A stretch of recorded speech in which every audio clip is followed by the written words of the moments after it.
Welcome to the Partial Historians. We explore all the details of ancient Rome.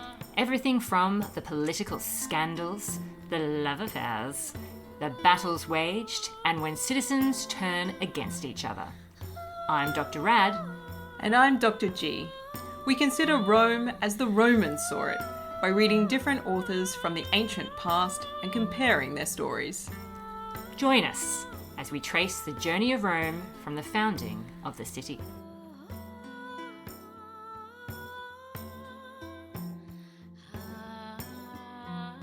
Hello and welcome to a brand new special episode of the Partial Historians. We are super excited to have with us today Dr. Jeremy J. Swist. Jeremy is a lecturer in the Department of Classical Studies at Brandeis University. He holds a PhD in classics, looking at the reception of the 7 kings of Rome in imperial historiography, all the way from Tiberius, Dr. Rad's favorite, to Theodosius. I don't know whose favorite he might be. I hope he's nobody's favorite. Hopefully not. He's bound to be on somebody's list. So for all the Theodosius fans out there, hurrah! Jeremy's research covers everything from historiography, ancient rhetoric, late antiquity, the life and times of the Emperor Julian, and classical reception in metal music. And it is this topic that we're going to be looking at today. Thank you so much for joining us, Jeremy. Thanks for having me on. It's an honor. Awesome. Well, we're going to kick off with hopefully the most straightforward question we could possibly throw at you. But this is necessary because this is an area we haven't really ventured into before. Exactly what is metal music? And in your view, how does it become entwined with classical reception? Well, this is a question where when you ask somebody who knows a lot about it, they can't give you a straightforward answer. And it's true, certainly, with heavy metal, because it is hard to define. And that's kind of the beauty of it, is it's so versatile.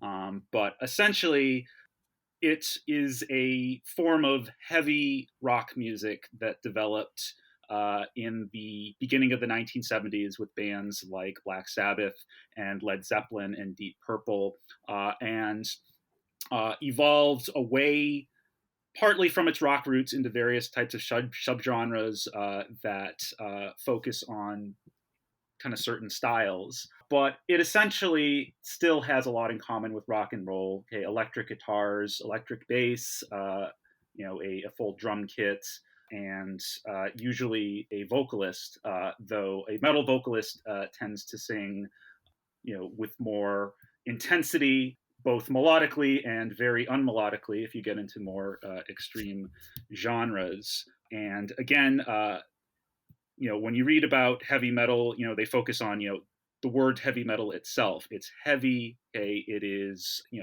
very highly amplified and distorted guitar riffs. The drumming is very kind of punchy and in your face.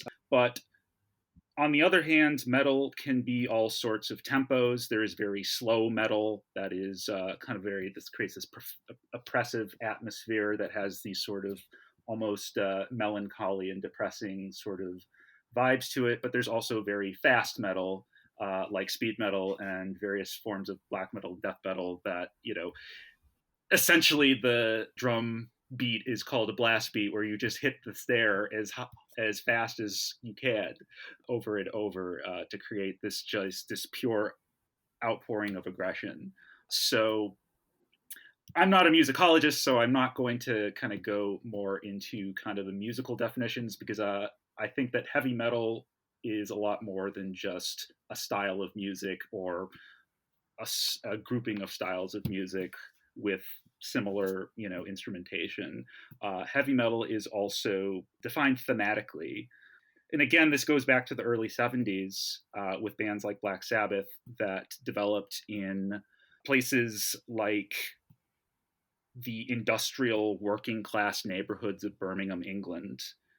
And Black Sabbath music, and other similar bands were using their music to respond to this industrialized capitalist modernity that was kind of decaying and developing around them, and that from which they were feeling alienated and dehumanized and powerless.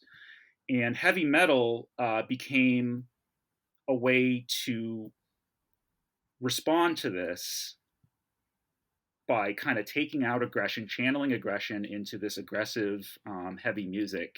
And originally, with songs like War Pigs from Black Sabbath's second album, it became kind of the heir to, protest music and anti-war music in the 60s. But it went beyond that in kind of confronting a lot of kind of the evils of reality, whether it's political evils, this was during the Cold War, and, the threat of nuclear apocalypse, but also dealing with, the dark side of the human condition, human mortality, as well as themes like addiction and depression.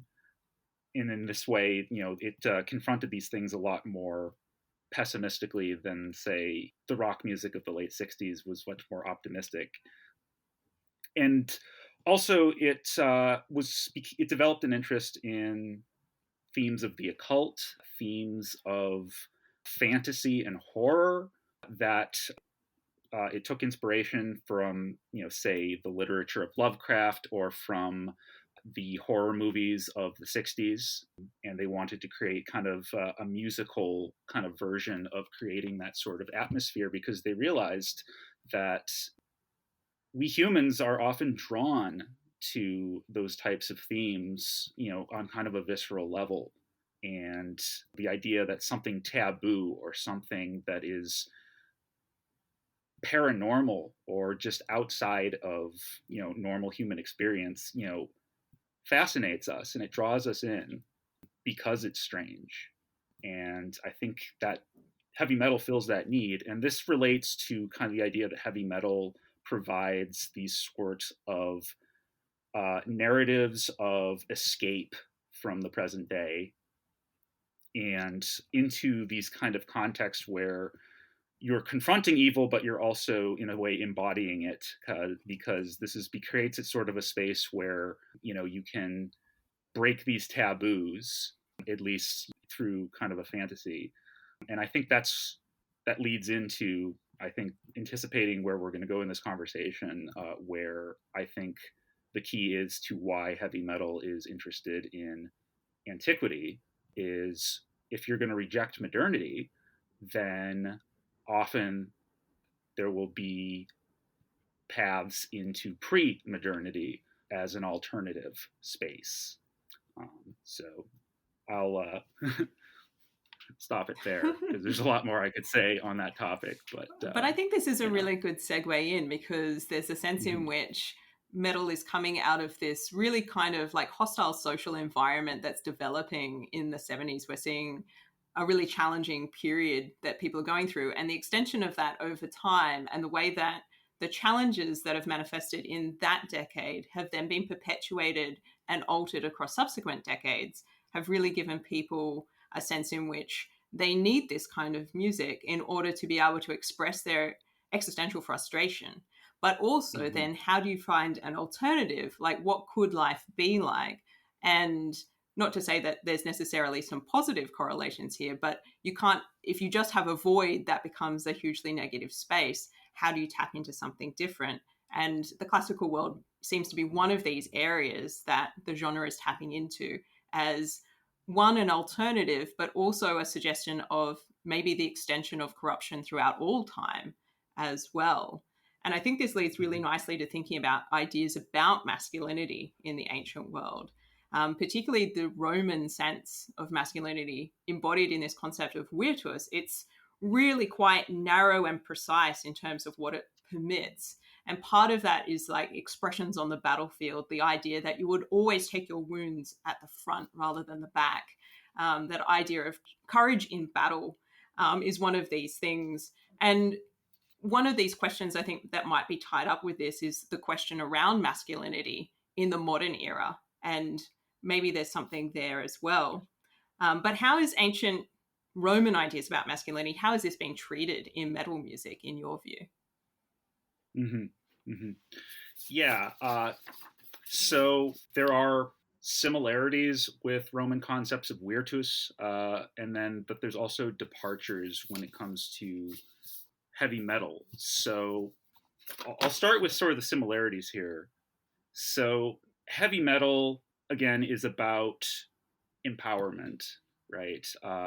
Experiencing ways, whether as a musician or as a fan or as a community, that you can kind of regain a sense of strength and power and control, in a modern environment in which you feel that you've been deprived of that, right?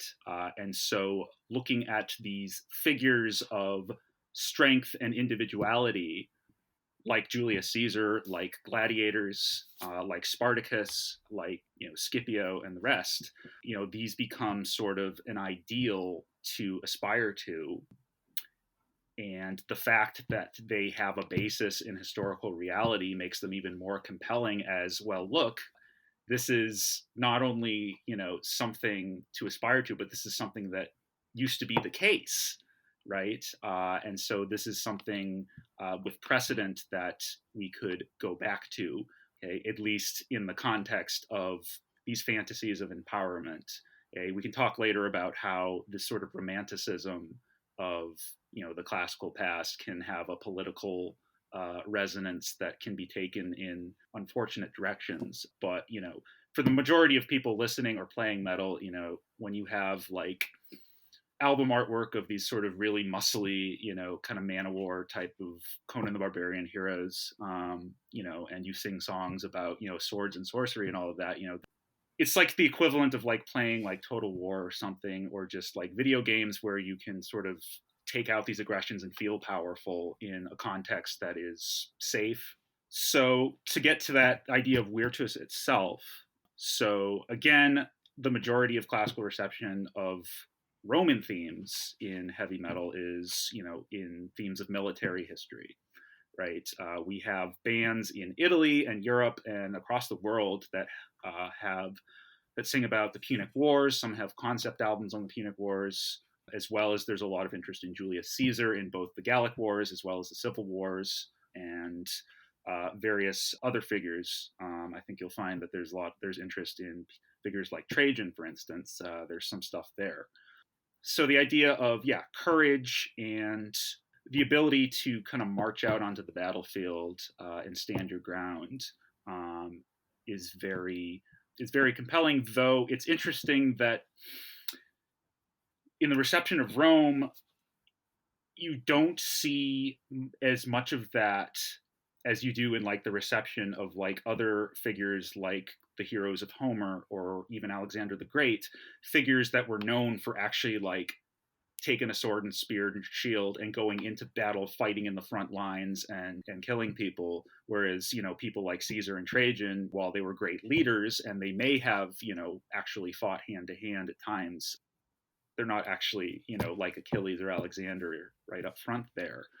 So the other aspect of virtus that you don't see so much in metal, though, is virtus is not just about kind of the outward display of courage and military prowess. It's also the exertion of control of over oneself, right? Self-control is a big part of virtus, because the idea is that in order to be fit to control others, okay, as the proper Roman man is seen to be, you have to be master of yourself, right? Both as in terms of your impulses, you have to maintain, severitas, gravitas, austerity. And so if you're seen indulging in extravagance or luxury, and certainly in sexual incontinence, that is seen as diminishing your masculinity, because you are not controlling yourself, right? You're not exercising power. Instead, you are letting other things control you. So metal, on the other hand, at least for the most part, in addition to being this sort of channel of rebellious and aggressive instincts against various systems of control, is also, on the flip side, celebrates the liberation of these animal instincts. again, these fantasies of indulging in these passions. And it's a celebration of the irrational in many ways. I sort of compare metal to like the worship of Dionysus, which of course what was it, 187 BCE, when the cult of Dionysus came in, and was it Cato the Elder said, nope, this is the opposite. This is going to turn our manly men into not so manly men, and this is going to corrupt society.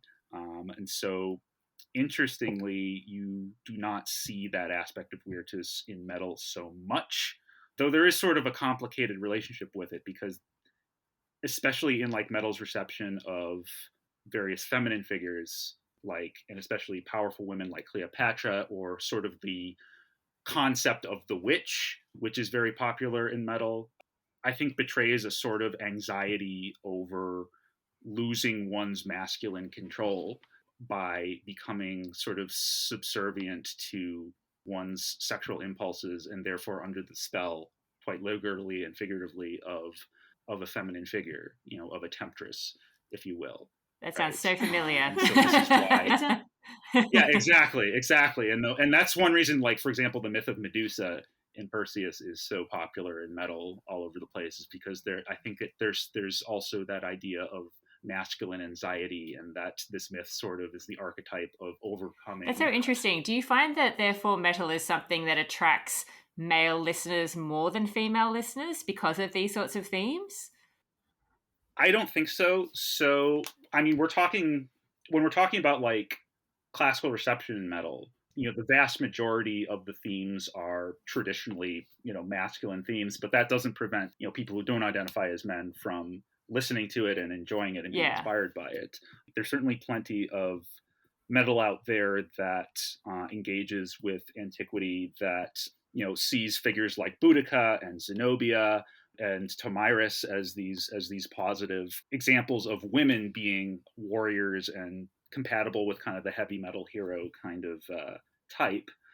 Though, of course, you also have a lot of, beyond that, most of kind of the reception of like figures from antiquity that are women, like Medusa and Cleopatra and Messalina, usually are more kind of perpetuating what people like Juvenal and Procopius and Suetonius wrote about them, right? These sort of these stereotypes of the powerful, scheming woman who is sexually voracious and destroys men. Like, that's a big theme in like the reception of Cleopatra, is how she kind of bewitched Mark Antony and deprived him of his masculinity, and that goes all the way back to Plutarch.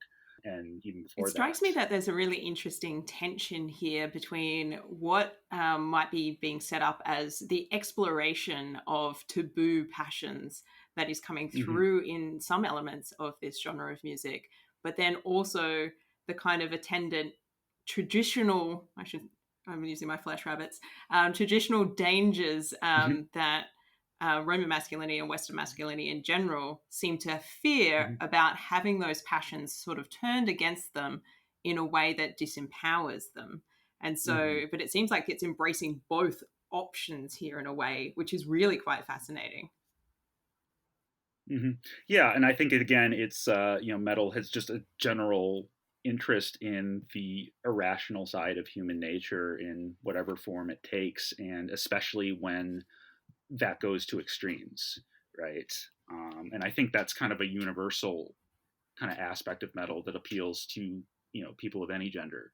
And metal was traditionally, again, appealed to this kind of working class, white European male and North American male kind of audience. And so for several decades, and it continues to be a largely, the majority white male dominated genre, at least in terms of like the most popular bands. However, in the 50 years that, since Black Sabbath started things up, there's been much more diversification and inclusion in the metal scene, and more women and people of color are becoming, more prominent and respected, and musicians, journalists, fans. And, you go to a metal show, and it varies by genre. You go to a metal show and the gender ratio is still usually in favor of men, but it's getting better. And there's a long way to go, but it's certainly a less hostile environment for people of underprivileged backgrounds in that scene. And it's interesting that that's sort of the case, but if you look at like the reception of various Roman figures in metal, the most popular Roman figures are in fact Caligula and Nero. And there's various reasons for this, but like these are not the people you think of when you think of like a powerful general or warrior on the battlefield. Like they didn't really do that. But they were irrational. So if it's about irrationality, then yes. Right. Yeah. So, but they seem to be the most popular because not because they had kind of that kind of virtus, or they didn't have any virtus at all, but it's because they had license to indulge in every sort of irrational passion, the extremes of, sexual license, cruelty, that at least, the sources that came down to us would represent them as, but also kind of as how, popular culture represented them. So, some of the first songs on Caligula clearly were written after watching that, that porno flick. Yeah. A classic. Right. Malcolm McDowell. Yeah. And stuff like that. And so that felt like it resonated with the idea that metal celebrates kind of these kind of over the top kind of figures who indulge in, unrestricted, sex and violence and drug use and all of that, sort of that kind of stereotypical kind of rock star lifestyle. Yeah, absolutely. Right? And because they're Roman emperors, they have complete freedom to do this usually without consequence. Apart from being assassinated. Eventually has its limits. But the thing is that metal is interesting in sort of inverting sort of the evaluation here, because it recognizes that, yes, they did all these terrible things, but they're remembered for it. They went down in history doing this. In a way, they really lived. Exactly. This was like the most extreme distillation of pure humanity, because I think what metal ultimately recognizes is that human beings are animals, right? They are not angels. They have a lot more to do with beasts than they have to do with gods, right? I think this is a good moment to bring in the connection that seems to come up in the metal genre at times, of this connection between certain Roman emperors and also Satan as a particular sort of crossover figure, because there's kind of like this sort of animalistic element. And I don't think, as a Roman historian, it's never really struck me to think of Roman emperors as being particularly satanic, but it seems to be something that's it has a certain type of popularity in the genre. So I'm really interested in those sorts of connections as well. What is happening there, do you think? I think to understand how we got to Roman emperors having these kind of satanic residences, we have to think about what does the devil have to do with heavy metal? And I think this goes all the way back to kind of Satan as this sort of romantic hero, right? That we see, prefigured in Milton's Paradise Lost, where, Satan becomes this sort of epic hero that Milton obviously doesn't want you to sympathize with him, but on the other hand, you kind of do, right? Because you can sort of see his point of view where, he kind of is this ultimate figure of rebellion against tyranny, the tyranny of religion, or the idea that, he is tragically defiant. And I think that's a big thing in heavy metal, is this idea that we're born to lose, I think is what Lemmy Kilmister said. The idea that even though it may be hopeless to fight against the establishment or any of these systems of control, the defiance is what matters, defiance for its own sake, even though you're ultimately doomed to fail, just as, as Satan was in Paradise Lost. And I think, that sort of figure kind of developed definitely into the Romantic period as like the idea of the Byronic hero, right? These figures that they are compelling not because they're good, but because they do not so good things, but yet we're still fascinated by them and we identify with them to some degree. And I think that kind of prefigures how Satan is received in heavy metal as, again, this figure of ultimate individualism. He committed the ultimate act of defiance, and he represents not just the negation of all systems that seek to control you, but also, again, the liberation of every sort of animal passion from these systems of control. So very much like Dionysus, but with the added aspect that he is an ultimate anti-Christian symbol. And heavy metal, traditionally developed in majority Christian countries. And so by the 80s, we start seeing more kind of anti-Christian and satanic themes develop, because when the music was developing and kind of pushing itself more into extremes, it had to find what was the ultimate kind of taboo symbolism in order to express one's drive toward transgression and assertion of individualism. And again, this is the legacy also of shock rock in the 70s with Alice Cooper and Kiss and everything. There's kind of sort of the logical conclusion of that. And that's really how it began. Bands like Venom in England and Bathory in Sweden, they were adopting these themes of Satan and everything, not because they were theological Satanists, right? Or even LaVeyan Satanists. They were just like, this is how I express transgression, in the most extreme way. However, as heavy metal developed into the late 80s, into the 90s, and moving forward, a lot of these kind of ideas were taken more seriously, and we see the development of more anti-Christian themes out of serious conviction. And this is partly to do because Christianity became an easy scapegoat, and sort of, we're basically going to use this as a symbol of every system of conformity or control, not just religiously, but politically, economically, culturally. Okay. And this is where classical reception finally comes in. We're finally getting to it. Okay. So if Christianity becomes this ultimate symbol of what heavy metal stands against, okay, and Satan becomes this sort of figure that, this ultimate anti-Christian figure, suddenly certain themes from ancient Rome especially become attractive.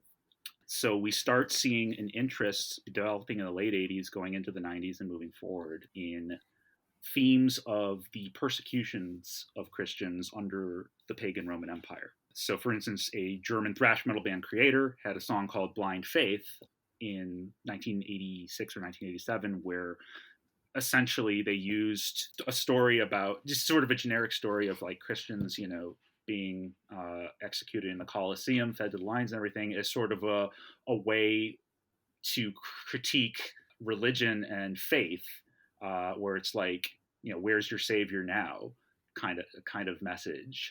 It's sort of like taking martyrdom and kind of putting and turning it on its head. And so the Romans before Christianity sort of become sort of these kind of kindred spirits as this culture that also came to be opposed to Christianity, or at least that's how kind of the sources give us, and a lot of these actually, sources manufactured by Christians about how the extent of the persecutions, right?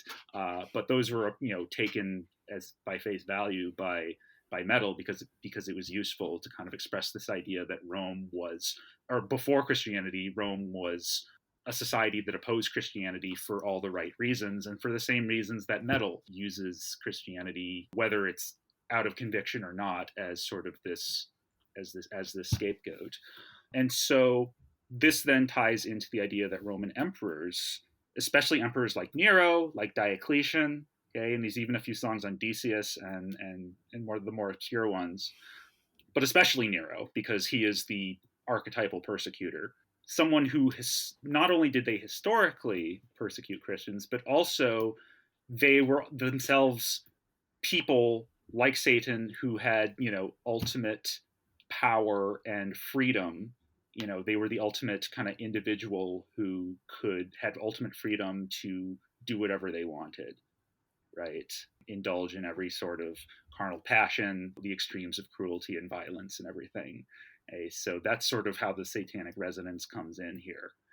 But we have the added kind of layer of there's actually historical precedence for this. And it's almost like because this person actually existed in history, they become even more compelling than this sort of nebulous and also just kind of cliche, kind of Satan in metal. It's just like, oh, we sing songs about Satan. Oh, that's so passe. That's so 1980. That's so 1983. That's cute. Right?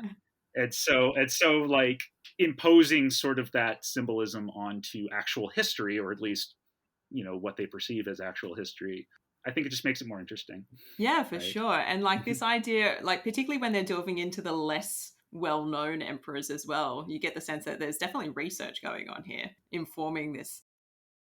I'm just curious because when I was reading your work, it was so interesting the way that you highlighted the fact that even though technically their message is anti-Christian, they are actually perpetuating Christian perspectives on what happened, because people who do study Rome in more depth, as you've highlighted, know that the persecutions weren't really that constant. They didn't last for that long. They weren't as severe as I think popular culture often imagines, probably because of the stuff that I study, Right. which is like the 1950s epics like Quo Vadis, right? That's probably implanted in everyone's mind that Christians were always treated terribly and herded into arenas to be mowed down by beasts or gladiators. But this isn't really speaking to the reality that we can look at from sources that aren't Christian. So can you expand on that a little bit? Yeah, you can connect Satan to this too, because Satan is a Christian figure. In order to believe that Satan exists theologically, you're essentially believing that Christian theology is true. And again, I do focus on how a lot of extreme metal bands sort of doing this. There's more traditional styles of metal like power metal, traditional heavy metal, doom metal, where anti-Christian messages can be expressed, but it's a lot less frequent. And in fact, there's millions of people who are practicing or just believing Christians, also are heavy metal fans and are heavy metal musicians, and they have a complicated relationship with this music, especially the more extreme stuff. But they're largely pretty tolerant of it, and they realize that there's it's more kind of a symbolic thing rather than sort of a political agenda that's out to get them and everything. So when we talk about just like the reception of Rome as sort of an anti-Christian symbol, I'm talking mostly about black metal bands, death metal bands that are looking at this extreme metal, both in terms of extreme music, but also just extreme themes and to some degree extreme people who are attracted to it. But what I find interesting, especially about the theme of persecutions in metal with these bands kind of all over the place, is that they're singing about what was essentially the establishment punching down on a minority group, right? And generally, metal always identifies with the underdog. That's one reason, like, the Spartans are so popular in heavy metal. They're one of the most popular themes is because they identified the 300 at Thermopylae, especially, as like the underdogs against a superior force. And again, the idea that it's not the fact that they lost, that it's the fact that they stood defiant, okay, that matters. And which is sort of kind of what was the original charisma of martyrdom, right? Was that, these people were willing to die in the arena or in whatever context, for their faith, and that their defiance testified, right? That's what martyr means, to their faith. And so metal sort of takes the same thing where it's, we celebrate these figures, who do that. But then we have these ideas that like, we're going to celebrate people like Alexander, or we're going to celebrate people like, not necessarily celebrate, that's a strong word. It's like, we're going to take an interest in this as to sort of express our kind of antipathy to modernity here. And so I think the way it's justified, and this is the same way that sort of anti-Christian sentiments and messages in extreme metal generally are tolerated, is the fact that, again, this is the majority religion of most of the countries in which metal is being produced. And so because it is currently the majority religion in those societies, it is okay to talk about these themes. Whereas if a band had anti-Jewish or anti-Islamic themes, they would be considered right-wing and they would be shunned. And there are bands like that have exist on the very fringes of right-wing ideology that do these things, but generally they are looked down upon because, again, it's punching down. I just find that an interesting paradox in this. It suggests in a way that by playing around with ideas about Christianity in particular, even whether they're aligning it with ancient Rome or ancient Greece or otherwise, in a way there's a sense in which it is conforming to the mainstream in an unexpected way. Mm-hmm. By doing so, because as you say, you've got these other bands that are going in this different direction, but it's definitely considered punching down and largely inappropriate and quite fringe. I don't know if I want to go into the fascist territory of this. I'm not sure. It definitely wasn't on our list of questions. But I am interested in the sort of imagery that comes through in the artwork and in the way that bands present themselves on stage, in terms of how that might tap into classical reception as well in certain ways. Mm-hmm. Yeah, so there's some bands that do this very explicitly, like Ex Deo from Canada and Deos from France, for instance, and Ade from Italy, where they're on stage, they're wearing at least Spirit Halloween robe and armor and all of that stuff, and they're really into it, and they're sort of play acting this. But there's just a couple of those bands. I'm actually more interested in bands that like don't do classical reception like consistently, or even have like concept albums. Though those are certainly fascinating to study for like they do kind of deep dives into this. But I'm interested in how the bands that kind of do these one-off songs on these various themes and how those songs kind of fit into their more general concept as a band. Other scholars like Chris Fletcher, for instance, at Louisiana State University, he also looks at bands that have those wider concepts. Like there's a band from Italy called Stormlord that has an album on the Aeneid called Hesperia, which is really cool. In terms of artwork, I'm also very interested in how they play with that, because the lyrics have various degrees of engagement with antiquity. I look at lyrics that just use sort of like a passing reference to a mythological or historical figure, or I see lyrics that are explicitly devoted to like retelling the story of a battle or like the career of someone like Alexander. One thing I have to keep reminding myself is that these are lyrics, and especially for some bands where their vocals are quite distorted, you can't always understand the lyrics, and a lot of people consuming the music may not even read the lyrics in order to figure out what's being said.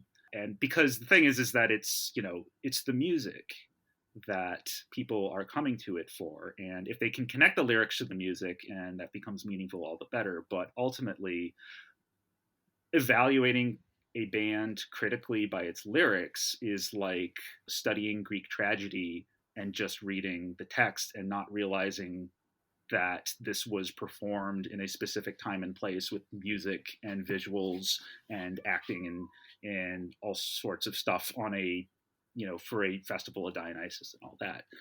And so artwork is something I like to pay a lot of attention to, because that is definitely something that the consumer of this music sees before anything else, right? They associate the music with those images, especially if they've collect vinyl, they got big thing of it and they like to display and everything. And so, I look at that a lot too. And I feel that classical themes, classical artwork, architecture, and fantasy artwork style representations of myths and history, they sell. Metal fans tend to really like that. So there's two examples I'd like to bring up of how this is effective and how it kind of ties into some of the wider things. So I'll start with a more traditional style metal band called Wrathblade. They're from Greece.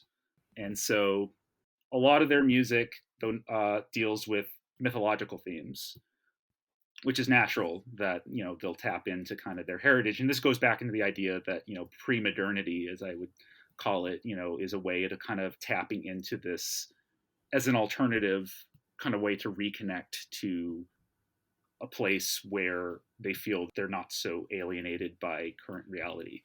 And what I like about this band is that, they're not just going to the stock themes, they are actually diving deep into the sources for stories that are asking to be told, but nobody knows about.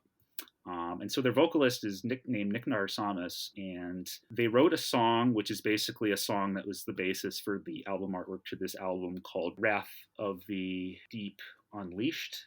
And it's a song about a earthquake and tsunami that destroyed the Greek city of Hecale in, I believe, 354 BCE.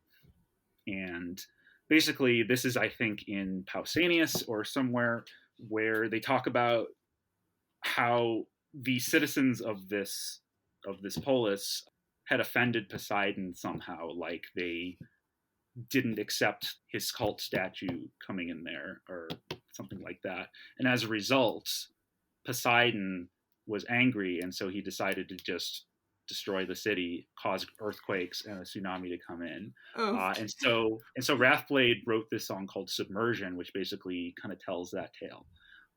And so specific. Yeah, I know. And then, but the best part is that song, which is great, corresponds to the album artwork, where basically you have this Greek-looking city with like the temples. They have like terracotta roof tiles, columns, and everything. But there's like fissures in the ground and fire, and everything's kind of falling over. And then over the city is a giant tidal wave that's about to engulf it. And standing above that tidal wave is the most jacked Poseidon you'll ever see. Okay, he's clearly Poseidon. He's got the crown, he's got the trident, but he's just got, but he's just like Arnold Schwarzenegger. Poseidon.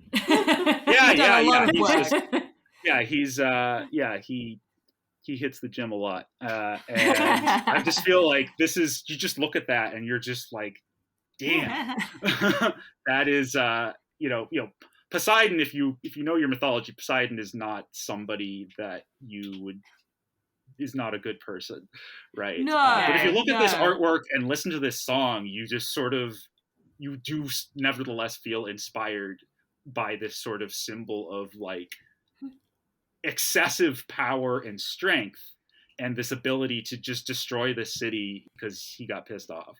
Right? It's also the elements, isn't it? I mean, being god of the sea, it's... And the power of the underwater workout. I mean, we know it's tough. It turns out when you have to do it all the time, this is what happens. Yeah. You probably see that Onion article. Was it Michael Phelps' estranged father Poseidon? Scene in the audience of the Olympics, right? That's essentially what's going on. So that's one example, and the other also worth mentioning. Nick Barsamas, he's in other bands. He was the vocalist for a band called Serpent Rider out of California, and they had a song called Pour Forth Circuitius, which is a song about like a really obscure episode from Apollonius's Argonautica when like Polydeuces has a boxing match with this like King Amycus, and he was just this king who anybody who showed up had to like face him in a boxing match, and he usually won and killed them in the process. But finally Polydeuces came and put an end to this. But anyway, so that's one example. Another example of artwork I find really compelling on the Roman side of things is this French band. It's a death metal band called Autokrator, and that's that's the Greek word for emperor. And their debut album is called Autokrator, and every song of the album is dedicated to a different Roman emperor. I love that. Nice. All right. And the emperors that this band sings about are the emperors who were known either for just being tyrants and kind of embodying evil as these satanic figures, but also the ones that were, anti-Christian persecutors. So the album has songs on Diocletian, but also on Nero and Caligula and Caracalla, interestingly. He does live a life of excess. That tracks. Yeah. Right.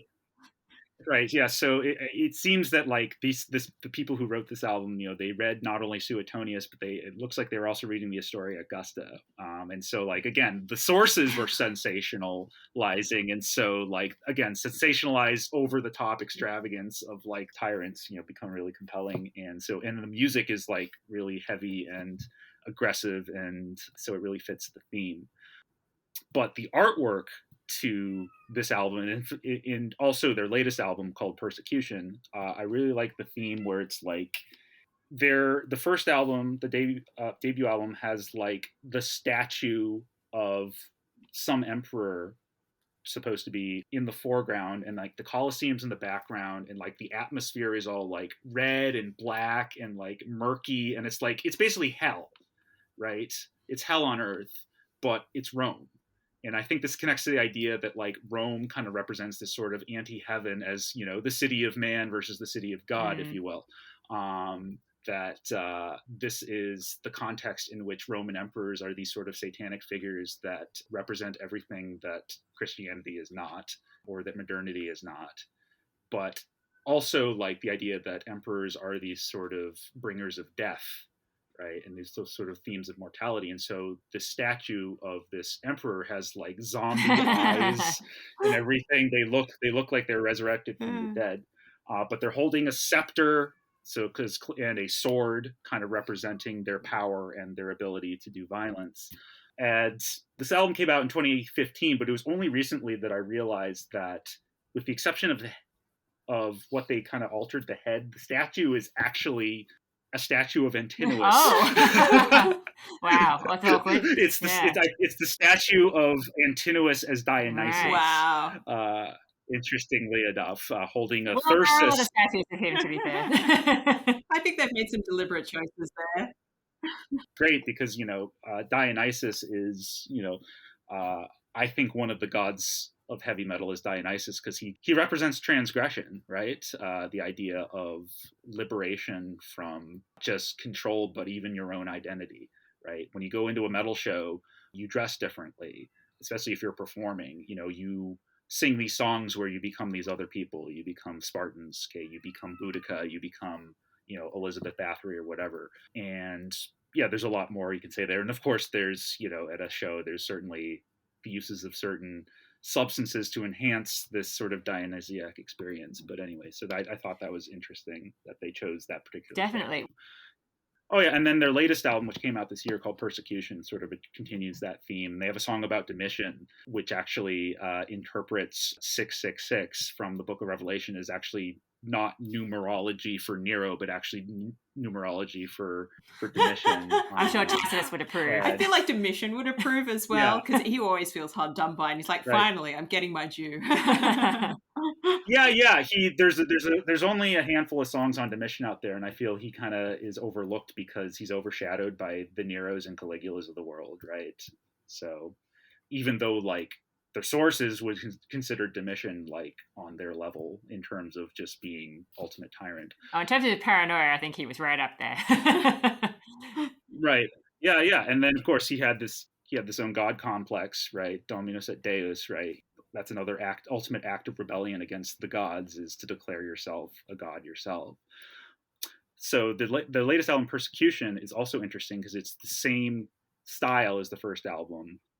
The background is not the Colosseum, but it's actually the temple of Antoninus and Faustina that's in the Forum. The one that it's got the colonnade in the front, but behind it is the church that it was turned into. So that's like what's in the background. And again, it's this hellish atmosphere and everything. And then in the foreground is the equestrian statue of Marcus Aurelius that's on that's on the Campidoglio. Yeah. We'll just shift it down the hill. That's fine. Right. And I find it very interesting they chose Marcus Aurelius for this, because he's like not known as like your typical heavy metal emperor. He was very. It's all about being very calm. Yeah, that kind of stoic, kind of calm and control, and he was known for just being ethically good, even though he did actually like try to commit genocide and up in Central Europe and everything. No such thing as a good emperor, but it's interesting that Marcus Aurelius, there's a few metal songs on him, kind of, and sort of the idea of it's almost like there's some elements in metal that are recognizing that stoic figures can also fit notions of masculinity as this, again, this sort of self-discipline, and the idea that in order to be a proper warrior or to be a proper man, you have to discipline yourself. And so there is some of that in metal as well. So it's not all motley crew kind of carnal self-indulgence to its extremes. There's some genres of metal where that individualism is extended to kind of being self-sufficient, and in order to reject modernity, you have to be capable of existing in a state of nature, essentially. Right, which is again why antiquity becomes so compelling, is because it becomes this context in which you can exist and be validated as your own authentic self. So, Jeremy, we can't, of course, let you go without talking about my favorite man from antiquity, who's also been the star of the silver screen, Spartacus. Can you tell me any examples where metal bands use Spartacus or refer to Spartacus in their music? Mm-hmm. Yep, there are certainly a number of songs on Spartacus. Again, metal loves to celebrate the underdog, and Spartacus is one of the ultimate symbols of kind of the rebellion of the oppressed against the establishment, but also sort of this. It's not the fact that he was successful, because he wasn't, but the fact that he stood defiant is an inspiration enough, right? And so there are concept albums on Spartacus in the Third Servile War, and certainly I'm sure some of them had to do with the Star series. But I want to go back to one of the first songs on Spartacus that I find one of the most interesting. And this goes back to 1986 from a traditional heavy metal band from Los Angeles called Sound Barrier. And they released a song on their second album called Gladiator. And yes, it's a song about Spartacus, and it's about his idea that he's this powerful warrior who's going to to free all the rest, right, and resist Roman tyranny. But there's this interesting lyric that says he's comes from the city of Sparta, which is essentially like assuming that he's called Spartacus because he's from Sparta rather than Thrace or whatever. They didn't read their Plutarch. They didn't read their Plutarch. And I think there's this implicit assumption that if you're from Sparta, then you're the ultimate warrior. Yeah. Okay? So, of course, the ultimate warrior from this very much oppressive slaveholding society is going to be the leader of the slave revolt, because they need somebody like that to be capable of. I don't think they're reading that much into it. No. Why I find this one of the most compelling songs about Spartacus is that Sound Barrier is one of the first all black heavy metal bands. And so I feel that there is another layer of resonance for why a figure like Spartacus would appeal to them specifically, but also how it fits into kind of the rebellious core of heavy metal itself from the beginning. And it's just a fun song to listen to, just Gladiator by Spartacus. And again, gladiators in general are pretty popular, again, as these infames, right? These figures that are the underdogs. They are considered the lowest of the low, but on the other hand, they can prove themselves and free themselves through, sheer will and strength and violence to escape that condition, or at least die trying. And that's something that resonates with kind of the heavy metal aesthetic, certainly. So Spartacus is like this ultimate gladiator who not only earns his own freedom, but he does it for the benefit of a group of the oppressed, or at least tries. No, it sounds a bit like a lot of the themes that you've been talking about. And while, as you say, there are just so many examples to look at, it sounds like a lot of bands are relying on this very pop culture, romanticized view of something or other, or this sensationalized view of things, whether it's Messalina, or whether it's Spartacus, or whether it's Christians dying in the arena, it is often the more dramatic, sensationalized accounts that they are drawing from for their music. Exactly. And if metal is nothing else, it is about extravagance. It's about being over the top. Okay, loud is extremes of loudness. Okay, extremes of just indulgence, of speed, of heaviness, right? And so a very sensationalized account of various figures from antiquity, of course, is going to resonate with that, because metal is not about logic and rationality and all of these other things that E.R. Dodds put to bed with the Greeks and the irrational, right? Metal sees plenty of the irrational in antiquity that it finds compelling, right? Well, thank you for indulging my Spartacus obsession. Anytime. I think this is an excellent spot to sort of like launch into the final question for this conversation, actually, which is, how do you think the reception of ancient Greece and Rome in metal music has evolved over time? Because it sounds like it's got the capacity to embrace many facets and become deeply complicated in the way that it engages with elements of Christianity, elements of the ancient past. Okay, yeah. So classical reception in metal was very sparse in by the 1980s. You start seeing some interest in, like, with songs like Alexander the Great. There's some songs on Spartacus, Caligula, Nero, kind of the big figures that are well known in popular culture, and there's some songs here and there. But it's not really until you get to the 21st century that you start seeing really an explosion of not just songs, but also, again, concept albums and even bands devoted to these themes, to the point where there are literally thousands of songs by hundreds of bands on all 5 continents that at least have a song that is devoted to, themes of Greece, Rome, Egypt, Mesopotamia, etc., and beyond. And I think that has to do with a lot of factors, partly because metal just became globalized, but also just a lot more popular, to the point where bands just inevitably are going to explore and experiment and eventually, get interested in these things and dig deeper. And I think they'll continue to dig deeper and find new and original things to sing about, right? So there's that. Also, what happened since the 70s and 80s is that there became a lot more metal, specifically like genres like black metal and folk metal, etc., that where the themes were tied to romantic and nationalistic kind of sentiments tied to geography.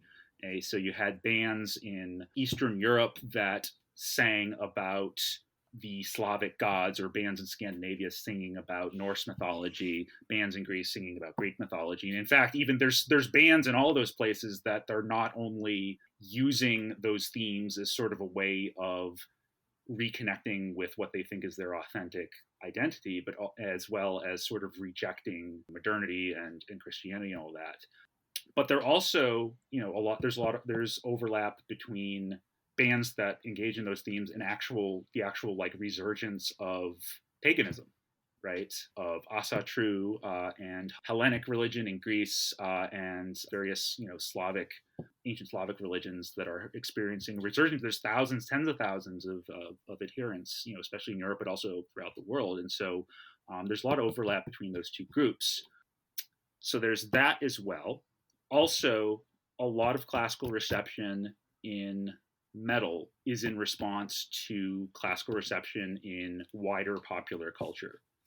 I mentioned earlier that the first song on Caligula, by the French speed metal band ADX, was likely inspired by the 1970s Penthouse flick, and that the original representatives of Nero, seem to be the legacy of Quo Vadis, right?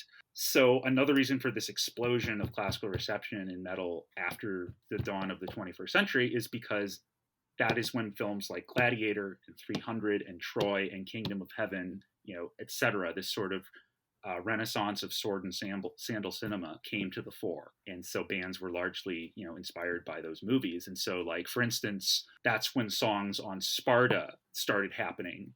Pressfield and Miller put out Gates of Fire and the 300 comic in 1998. And a year later, we have our first song on Sparta called Moment of Truth by SOD. And then after 300 came out in 2006, 2007, there's just a ton of bands doing this. And there's several concept albums on the Battle of Thermopylae at this point. The other reason that is connected to all this is a lot of this reconnecting with pre-modernity also has political undertones. This idea that, especially in certain bands in Europe, sort of embracing the Roman Empire, classical Greece, pre-Christian civilization in Scandinavia and elsewhere in Europe, and they're combining it with nationalistic and even, xenophobic and even anti-Semitic politics, because they're not only seeing Christianity as this foreign religion that had come in and erased their traditions, right? But they're also connecting Christianity to Judaism, and identifying it with that. And they're again, creating this sort of monolith of the East that is clashing against the monolith that is the West that they identify with. It's this kind of a orientalized self and other kind of phenomenon, right? And I think in a post 9/11 world, these themes became compelling because they resonated with these sort of sentiments, where suddenly, certain bands in Europe and North America, they watched 300 and basically said, "Oh, okay, this appeals to me, and I think I can write a metal song about this." So there's a lot of factors. I think for the most part, you can't just read those kind of politics into all of the reception of these things. A lot of it is just they saw a cool movie or what they thought was a cool movie, and they thought that, this is pretty metal. This would be good for a metal song. And they didn't really think much beyond that. Yeah, so there aren't many bands that are necessarily engaging with the sources themselves. It's mostly probably from popular culture then, or maybe their own backgrounds where they might have grown up going to church and hearing stories of martyrdom, do you think? Mm-hmm. Yeah. And there's certainly, I wrote a book chapter on metal in Sparta that's coming out, next year or the year after. And there are certainly plenty of songs where if you read the lyrics, they are either directly quoting 300 or they're representing the Battle of Thermopylae, as it is in the graphic novel or the film. But the Persians aren't lobster people, guys. Right. But there's also a lot of there's also evidence that they are reading Herodotus. But even Herodotus is, is biased, right, and is representing the Greek, very Greek point of view that they're taking and running with. There's a band called Jagdpanzer that wrote a song about Achilles not long after the movie Troy came out, and it refers to Patroclus as his cousin. So that's another example. But I'm quite fascinated, and I'm doing research to this at the moment. Just sort of the relationship between metal's classical reception and that phenomenon in cinema, because there seems to be a lot that they're getting from it. And that's sort of kind of how metal has been since the start. Black Sabbath named themselves Black Sabbath because that's the name of a 60s horror film. And one of the first instances of classical reception in metal, period, was in 1981 by a British band called Angel Witch. It was 1981 or 1980. And they wrote a song called The Gorgon. Right? And you're like, oh, it's about Medusa. Well, if you read the lyrics, it's actually about a 60s horror film starring Peter Cushing and Christopher Lee called The Gorgon. And the premise of the film is that the spirit or something of a Gorgon lived on into modern times and had possessed some woman who was basically terrorizing this town. Right, and I won't spoil the rest of the film. I watched it over Halloween, and it's pretty campy. But hey, it's got Peter Cushing and Christopher Lee. So. I was going to say, with those two in it, it would still be enjoyable regardless. Yeah. I've now found a way into metal. I was never interested in metal, and now I've realized there's a connection to movies, so I'm on board. Yeah. And again, I think there's a lot of crossover with metal and horror films especially. And I think it's the same in this. I think I talked about this at the very start of our session here, is the idea that we are drawn to these themes of extremes of human nature and, the consequences of them. And I think it's similar to the way that like Greek tragedy is so attracts people, even though like there's stories of like Oedipus and all of the gross things he did, and like Thyestes, and it's like, why do we find these tragic heroes compelling? Why do we find these stories compelling? And I think it's that there's just that instinct to be drawn to this. Oh, we like to think of ourselves as highly rational creatures, but really we're No. far more emotional. Right. And everybody struggles, I think, with the things that have come through passing thoughts in their mind where they're like, that was completely inappropriate. And where did that even come from? Mm-hmm. And genres like this and being able to explore through music or through cinema or through whatever means is really important, I think, because these are problems that, they're not even problems. They're just things that happen to people. And it's clearly part of the human psyche. Mm-hmm. And you've got this kind of unfiltered sense of your own reality through your exploration of thought. And it's like, well, how do I navigate that in a social context?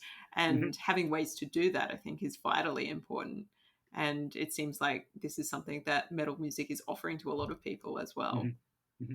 Yeah, and I think you articulated that very well. It's like, you think about death metal, it's, and you have these lyrics about just like these awful things happening to the human body, and yet this is appealing to somebody. This is dealing with mortality, the fact that we're made of, how fragile we are, that this can happen to us, and that there's people who are capable of doing this to people. It's like we want to be scared by this.